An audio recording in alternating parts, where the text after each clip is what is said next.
que se encuentre. Bendecimos las naciones de Argentina, de Chile que nos ven. Bendecimos la nación de Venezuela que también fielmente nos están viendo. Bendecimos Colombia, Señor, Panamá. Gracias, Señor mío, por Nicaragua, por El Salvador. Gracias, Señor, por las personas preciosas en México. Bendice, Señor, a estas lindas naciones, Señor, gente en Puerto Rico que nos está viendo. Gracias, Padre amado, donde estamos llegando, Señor, cada semana, semana tras semana, con esta linda enseñanza de teología práctica. Bendecimos esta noche a nuestra audiencia y les pedimos a todos que nos sigan enviando sus peticiones de oración. Con mucho gusto estaremos atentos de ellos.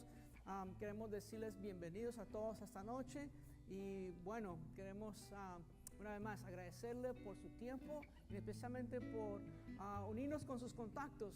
Uno no sabe qué Dios puede hacer con esos contactos, que pueda en esta noche escuchar la palabra y emprender un camino diferente, lleno de la luz de Cristo. Así es que por favor compártanos y gracias por compartirnos, gracias al grupo de alabanza, a los que están pendientes, y vamos a la enseñanza en esta noche y declarar bendición en lo que vamos a hacer de la enseñanza de esta noche. Muy bienvenidos todos.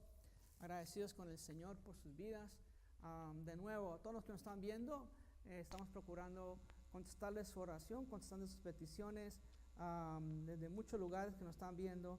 Agradecemos al Señor por su fidelidad, por el amor de todos ustedes y también por el deseo y el entusiasmo de querer continuando aprendiendo de la palabra de Dios, creciendo en ella, depositando tu fe en ella. La suma autoridad de nuestra fe está en la palabra de Dios, de Génesis a Apocalipsis. Es ahí donde descubrimos quién es nuestro Dios, qué hizo nuestro Dios y quién somos nosotros para nuestro Dios. Es algo muy lindo, muy especial, y agradezco a Dios. Y nos preparamos ya listos para recibir esta noche la enseñanza. Y de nuevo, sigan enviándonos sus comentarios, sus peticiones de oración. Queremos participar y contestar lo más posible. Así es que en esta noche le bendecimos. Ore conmigo. Amado Padre Celestial, en esta noche hemos venido a edificar nuestra casa sobre la roca. Vengan lluvias, se desborden ríos, soplen vientos. Mi casa no va a caer porque está construida sobre la roca. Escucho, atiendo, entiendo, discierno, aplico y amo tu palabra en el nombre del Padre, del Hijo y del Espíritu Santo. Amén. Pueden tomar silla, pueden sentarse. En esta noche es una linda oportunidad estar con ustedes y poder tener la linda bendición de participar en la enseñanza. Especialmente hoy vamos a hablar quiénes somos nosotros en realidad como pueblo de Dios, especialmente con el tema y la definición de iglesia. ¿Quién en verdad somos nosotros como iglesia? Porque aún dentro de la iglesia encontramos personas que son genuinos y de verdad están por las razones correctas en la iglesia y son miembros de la iglesia del Señor, porque de verdad conocen de Jesucristo y porque aceptaron a Jesús en su corazón, lo confesaron con su boca, lo creyeron en su corazón y nacieron de nuevo, y esos nacidos de nuevo fueron restaurados y son parte del cuerpo de Cristo.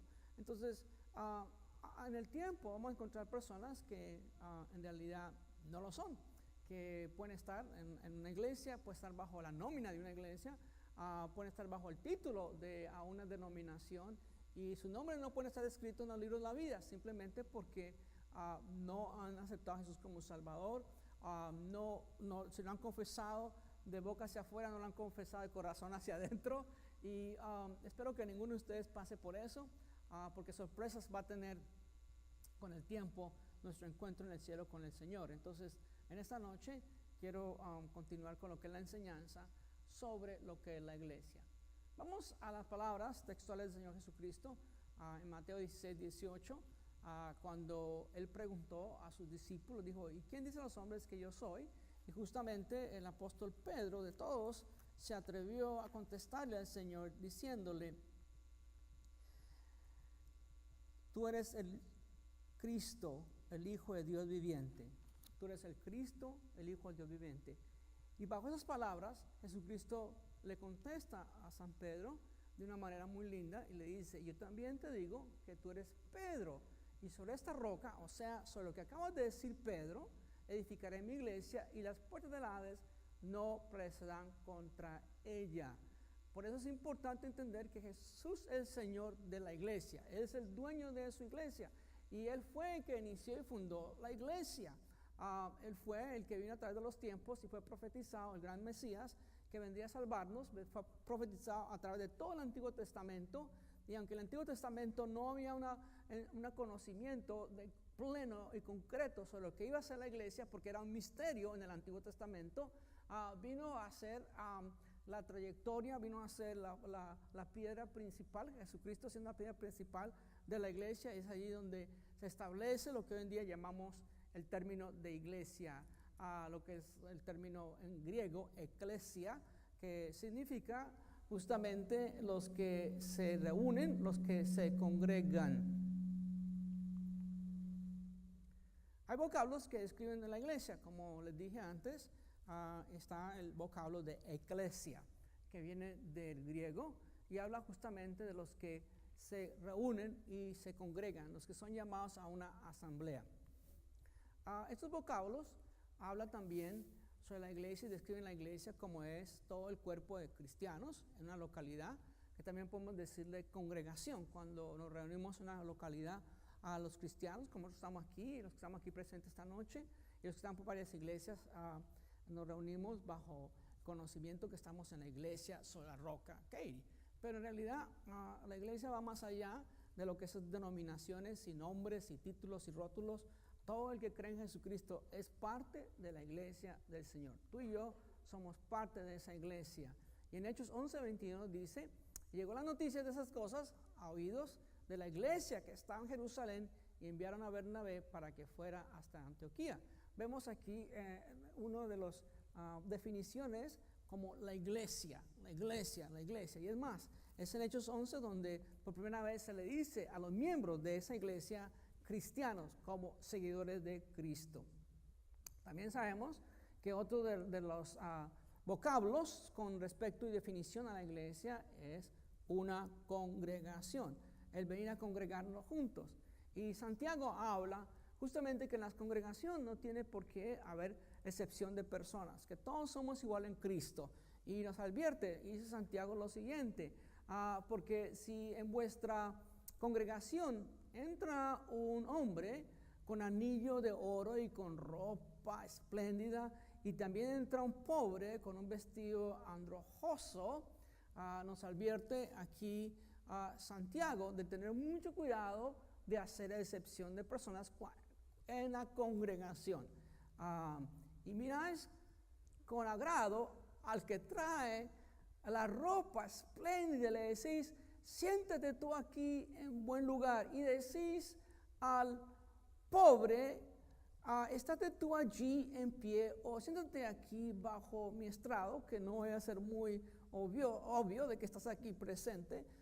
Eso trae un tropiezo. Entonces aquí nos habla el Señor a través del libro de Santiago la palabra congregación y la importancia es que en la congregación no haya excepción de personas de estatus socioeconómico o ningún tipo de diferencia. Por eso es importante tener discernimiento nosotros y estar programados a amar a todos los que vienen a la iglesia, así como están, amarlos. Obviamente que los que llegan a la iglesia como están, eventualmente van a ser transformados y van a ser transformados de tal manera que cuando uno escucha, obedece, entiende y practica el evangelio, empieza su vida a prosperar, más que todo espiritualmente, más allá de lo que puede ser material. Lo principal es la parte espiritual, donde nosotros empezamos a prosperar. Otro vocablo que se da a través de la definición de la iglesia, aparte de congregación, aparte de reunión, tiene que ver con el vocablo de todos los creyentes de la tierra. Como iglesia, todos los que creemos en Jesucristo como Salvador, como nuestro Salvador y Redentor, todos somos llamados también creyentes. Sabemos que la iglesia es definida por los vocablos y también por sus miembros y los nombres que se le da a estos miembros. Se les dice discípulos, porque Jesucristo estuvo con un grupo de discípulos, y también apóstoles. Entonces Jesucristo a todos los miembros de la iglesia, de los que están esperando justamente por la venida del Espíritu Santo a través de la profecía y la promesa de Jesucristo, se le llamaban discípulos. Estaban los discípulos, también se llama cristianos, como ocurre también allá en Hechos, el capítulo 11, por primera vez se les llaman cristianos a estos que siguen a Jesucristo, los del camino, porque se les decía a los cristianos en tiempos antiguos los del camino, obviamente porque Jesús dijo: yo soy el camino, la verdad y la vida, nadie va al Padre si no es por mí. Entonces los seguidores de Jesucristo los llamaban los del camino.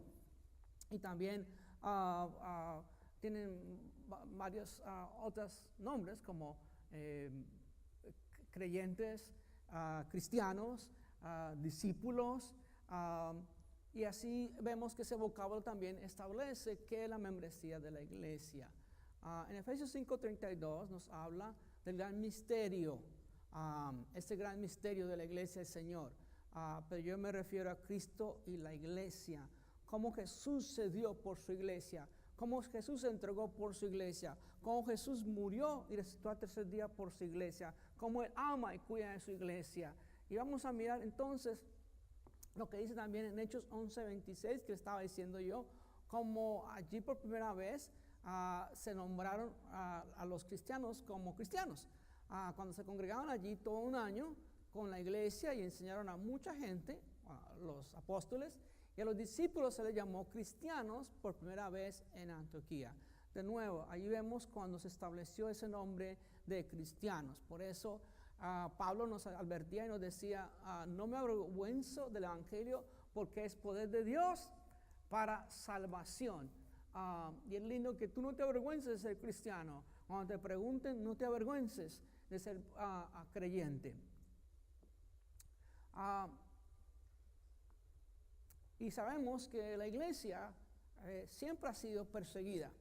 Pablo explica cómo él era parte de los que perseguían la iglesia a través de los tiempos, y hoy se ha despertado una nueva persecución a la iglesia en nuestros días. Hoy, a través que estamos grabando este programa, que es en enero del 2018, hay una corriente fuerte de persecución. Y se perseguía yo de ese camino, Pablo diciendo, hasta la muerte, aprendiendo y entregando en cárceles a hombres y mujeres. Ese era el mismo apóstol Pablo antes, cuando era Saulo de Tarso y cuando era celoso por lo que era sus conocimientos bíblicos a través del Antiguo Testamento, y tenía dificultad en entender a los del camino, de entender a estas personas, y las perseguía, y tuvo un encuentro especial con Jesucristo y dejó de perseguir la iglesia y se convirtió él en perseguido. Entonces encontramos nosotros cómo el apóstol Pablo vivió esto y cómo él llegó a decir: seguidme a mí como yo sigo a Jesucristo, en 1 Corintios capítulo 11. Ahora vamos a las ilustraciones de la iglesia. A través de las escrituras en el Nuevo Testamento hay tres ilustraciones en particular que nos hablan sobre la iglesia.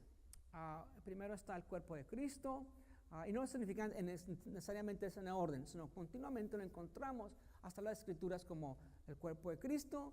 También encontramos el edificio, somos un edificio, una estructura, un edificio, y también encontramos que somos la novia, la esposa, la amada, la iglesia del Señor.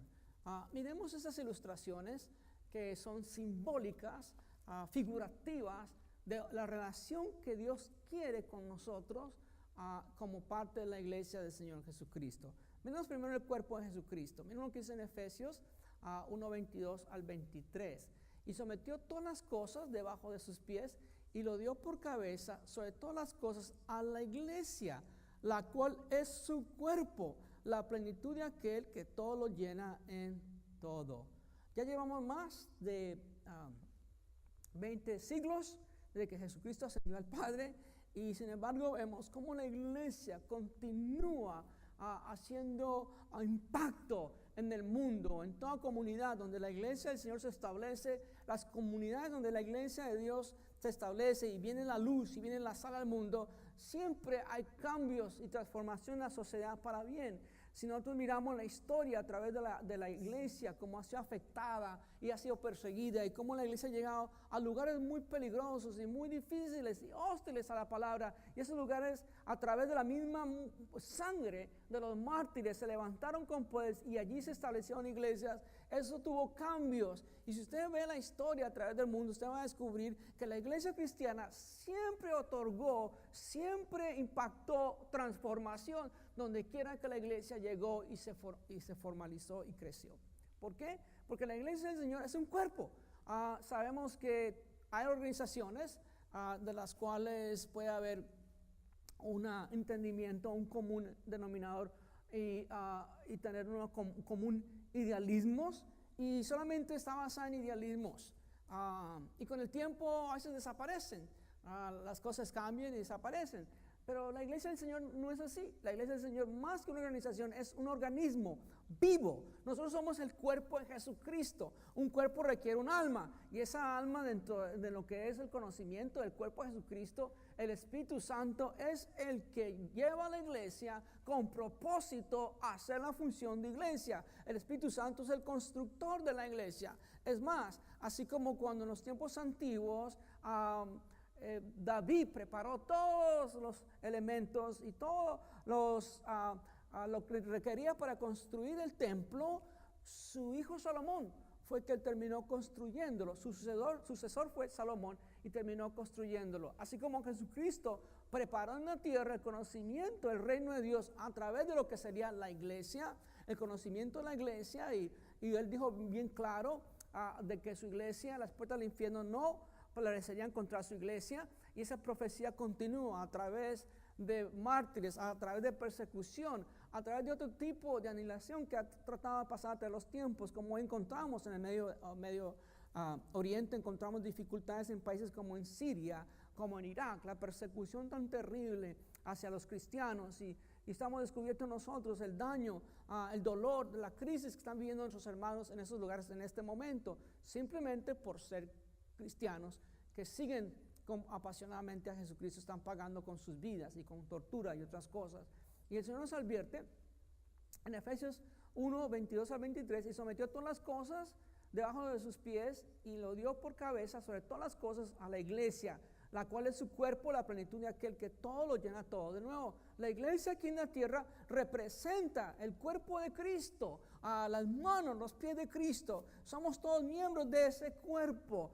Somos parte, así como un cuerpo humano tiene millones y millones de células y todas trabajan para formar organismos, y cada organismo tiene una función. Asimismo, la iglesia del Señor tiene muchos miembros y cada miembro participa como una célula, parte de esa iglesia, para participar como parte de ese cuerpo creciente y vivo. Somos la iglesia del Señor. También hay otra ilustración sobre cómo somos parte de la iglesia. Otra ilustración es el templo de Dios. Y les voy a explicar por qué. En tiempos antiguos vemos nosotros que era importante lo que era el tabernáculo y lo que era el templo de reunión. Y el apóstol Pedro nos habla sobre un edificio y nos dice lo siguiente: vosotros también, como piedras vivas, sed edificados como casa espiritual y sacerdocio santo, para ofrecer sacrificios espirituales aceptables a Dios por medio de Jesucristo, por lo cual también dice la Escritura: he aquí, pongo en Sión la principal piedra del ángulo, escogida, preciosa, que el que crea en él no será avergonzado. Una piedra preciosa, dice bien claro, piedra principal, piedra de ángulo, escogida, preciosa. Encontramos todas estas características de nuestro Señor Jesucristo. Si usted habla con un arquitecto, cuando el arquitecto de estructura empieza a hacer un edificio, él siempre va a postular que tiene que haber una piedra de ángulo, y la piedra de ángulo es la que mantiene sólida la estructura. Sin esa piedra de ángulo, el edificio se derriba. Si Jesucristo no es Señor de su iglesia, la iglesia está en vano. Si Jesucristo no es exaltado en su iglesia, la iglesia está en vano. Porque toda la exaltación y todo el edificio depende de la piedra angular. En algunos casos, y es tristemente ha pasado a través también de la historia, donde la iglesia dejó atrás los mandamientos de Jesucristo. La iglesia se enfocó en sí misma, la iglesia se enriqueció, la iglesia empezó a tener poder político inclusive y poder material, y se apartó de lo que es los mandamientos del Señor Jesucristo. Y el resultado es una iglesia insípida, sola, y uno dice, pero ¿serán nuestros tiempos modernos? No, siempre a través de los tiempos hubieron situaciones, y por eso el libro de Apocalipsis nos habla de 7 iglesias, y de las 7, 5 fueron confrontadas seriamente por Jesucristo por sus fallas. Inclusive había una que se creía rica, y Jesús le dijo, no eres rica, eres pobre y miserable. Porque la iglesia del Señor tiene que ser santa. Y Dios está edificando su iglesia. Por eso la palabra edificio. Y la tercera ilustración que también es muy clave es la ilustración de la esposa de Cristo. ¿Por qué esta ilustración es tan bonita? Bueno, es porque simplemente el Señor nos trata de darnos a nosotros pautas de relaciones humanas para entender las relaciones entre Dios y nosotros. Y un ejemplo es lo que es la esposa del Señor, la esposa de Cristo. Cristo ama a su iglesia. Cristo cuida a su iglesia. Es como un buen esposo.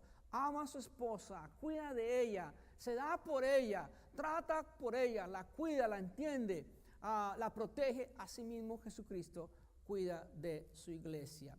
Efesios 5, 25 al 27 nos dice lo siguiente: maridos, amad a vuestras mujeres, así como Cristo amó a la iglesia y se entregó a sí mismo por ella para santificarla, y habiéndola purificado en lavamiento del agua por la palabra, a fin de presentársela a sí mismo una iglesia gloriosa, que no tuviese mancha ni arruga ni cosa semejante, sino que fuese santa y sin mancha. Así como Él se dio por ella misma, se entregó a sí mismo por ella para santificarla, habiéndola, como dice la palabra, santificándola, se entregó a sí mismo por ella para santificarla, habiéndola purificado en el lavamiento del agua por la palabra.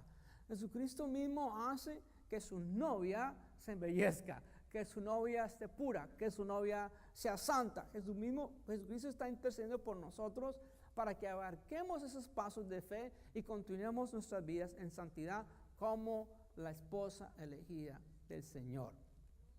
2 Corintios nos dice, 11:2, el apóstol Pablo explicándonos más sobre esto de la esposa: porque os celo con celo de Dios, pues os he desposado con un solo esposo, para que presentaros como una virgen pura a Cristo. Aquí el apóstol Pablo le hace a la iglesia de Corintio una exhortación que no anden siendo infieles a Jesús, que no anden tratando de entronar a Jesús en sus corazones y al mismo tiempo entronar otras cosas y otras personas en sus corazones. Jesús demanda que nosotros a Él primero le entreguemos todo a Él nuestro amor. Y eso es bíblico, porque dice el Señor: amaréis a Dios con todo tu corazón, con toda tu alma, con todo tu ser, y a tu prójimo como a sí mismo. Entonces, el apóstol Pablo nos advierte y nos exhorta. También en Apocalipsis nos habla de un evento que va a ser extraordinariamente hermoso, un evento donde vamos a entrar en esa cenit, en ese tiempo tan especial a la presencia de Dios. Y allí nos dice el apóstol San Juan: gocémonos y alegrémonos y démosle gloria, hablando del Cordero, porque ha llegado las bodas del Cordero, el Señor Jesucristo. Y su esposa se ha preparado, y a ella se le ha concedido que se vista. Mire la vestimenta de la iglesia: de lino fino, limpio y resplandeciente, porque el lino fino es las acciones justas de los santos. Lino fino, resplandeciente, limpio. Dios está buscando que su iglesia sea linda, sea hermosa, resplandeciente para el mundo. Somos la luz, somos la sal, somos la novia de Jesucristo. Ahora bien, esos 3 elementos son ilustrativos de lo que el Señor espera de nosotros. Espera que seamos nosotros el cuerpo de Jesucristo, donde vamos nosotros a caminar con Él, a hacer las manos de Él, los pies de Él, y también ser nosotros el edificio que está edificando el Señor, y que Él es la piedra de ángulo de ese edificio. Y también que somos la novia, la que eventualmente irá a las bodas del Cordero. Ahora bien, hay un sentido de lo que es la fundación de la iglesia a nivel profético. Jesucristo mismo lo dijo en Mateo 16, 19, donde Él dijo: y a ti te daré las llaves del reino. Después de que el apóstol Pedro dijo: tú eres el Cristo, el ungido, el Mesías, el llamado por Dios, el Hijo del Dios viviente. El Señor Jesucristo: bien has dicho, le contestó el Señor Jesucristo, bien has dicho, Pedro, porque no te reveló carne ni sangre, sino mi Padre que está en los cielos. Y a ti daré las llaves del reino, hablando a la iglesia en particular, y del reino de los cielos. O sea, la iglesia tiene las llaves del reino de los cielos, y todo lo que atares en la tierra será atado en los cielos, y todo lo que desatares en la tierra será desatado en los cielos. Esto es el poder que tiene la iglesia. La iglesia, Dios la levantó con poder. La iglesia es el elemento humano de poder aquí en la tierra. Por eso todo lo que tú ates aquí en la tierra será atado en el cielo. Por eso tienes que aprender a ejercer tu don profético que tienes como ser parte de la iglesia del Señor, la cual Él escogió para ser su cuerpo, donde Él se moviliza a través del globo terráqueo para que se anuncien las buenas nuevas. Efesios 1:20 al 22 nos advierte del poder de esa iglesia. Dice: la cual operó en Cristo, resucitándolo de los muertos y sentándole a su diestra en lugares celestiales, sobre todo principado y autoridad y poder y señorío, y sobre todo nombre que se nombra, no solo en este siglo, sino también en el venidero, y se metió todas las cosas bajo sus pies, y lo dio por cabeza sobre todas las cosas a la iglesia. Dios quiere una iglesia con poder. Es triste que muchas veces la iglesia es la que está más afligida, la iglesia es la que está siempre quejándose más, la iglesia es la que siempre anda pasando por depresión y opresión, cuando en realidad Jesús le dio poder a su iglesia, sobre todo principado, sobre todo potestad. Jesucristo entregó ese poder a su iglesia. Tú y yo somos gente con mucho poder, pero tenemos que recibirlo, entenderlo y participar y activarlo. Amén. Así que eso es lo que nos habla sobre lo que es la parte profética que se estableció, porque en el Antiguo Testamento no se reconocía este misterio futurístico que iba a ser la iglesia, hasta que vino el Nuevo Testamento y Jesucristo habló y estableció su iglesia. También está considerado en sentido histórico.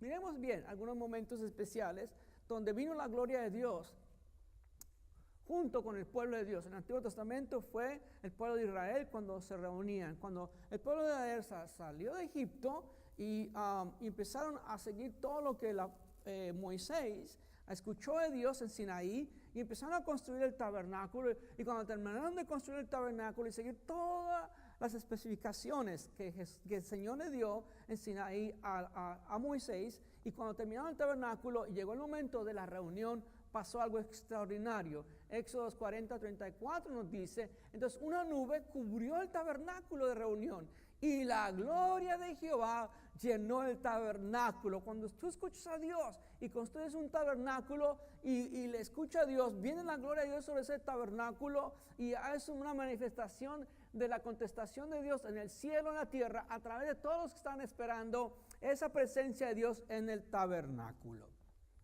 Más adelante encontramos a Salomón, que terminó de edificar el templo con todo lo que su padre invirtió, con todos los materiales que su padre guardó y estableció. A Salomón le tocó construir el templo, y entonces dice la palabra que cuando Salomón acabó de orar, y cuando dedicó el templo al Señor y se lo entregó al Señor para que la presencia de Él se manifestara allí, dice que cuando Salomón acabó de orar, descendió fuego de los cielos y consumió el holocausto y las víctimas, y la gloria de Jehová llenó la casa. Y no podían entrar los sacerdotes en la casa de Jehová, porque la gloria de Jehová había llenado la casa de Jehová, el templo.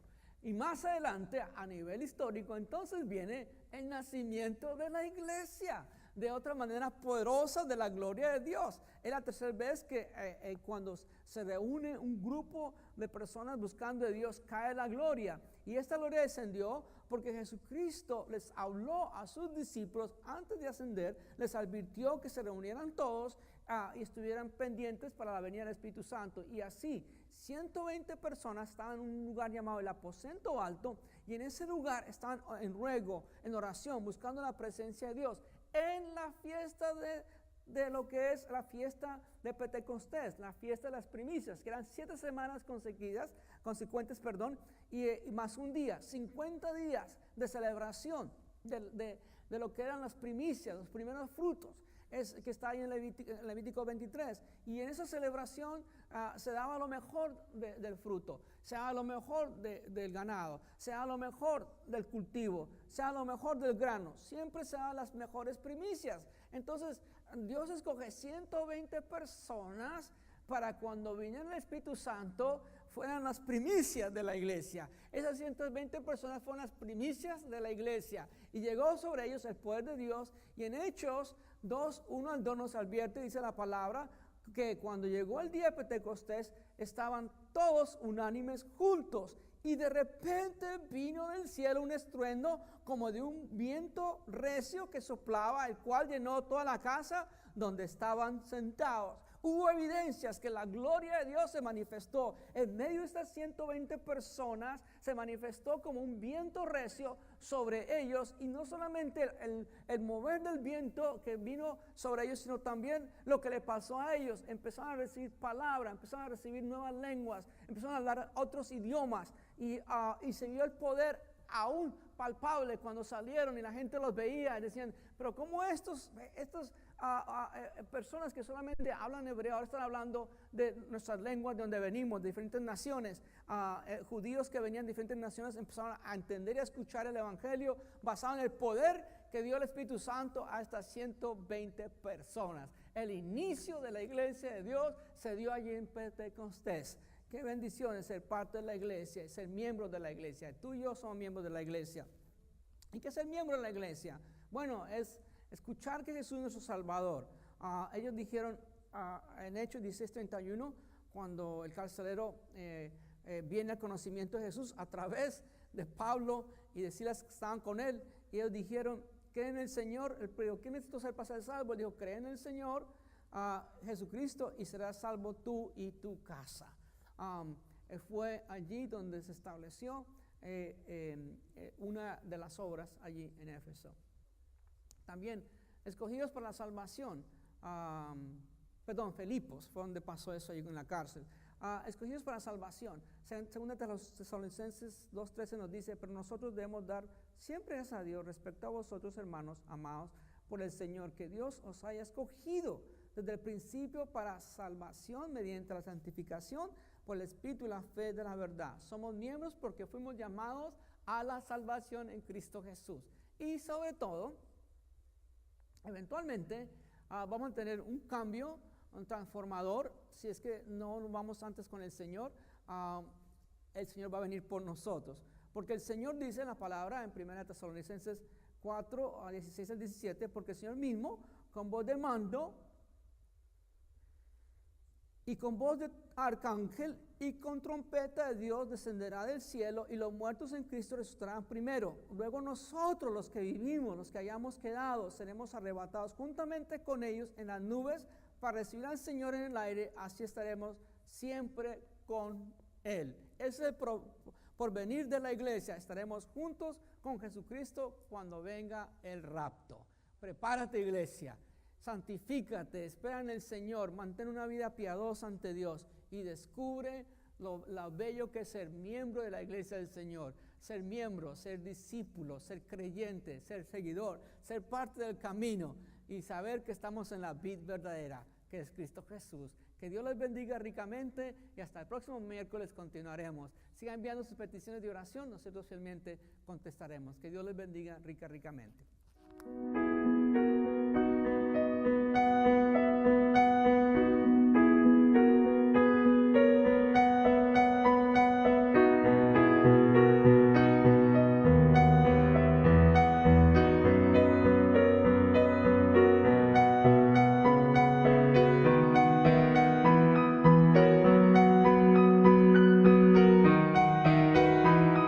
Señor.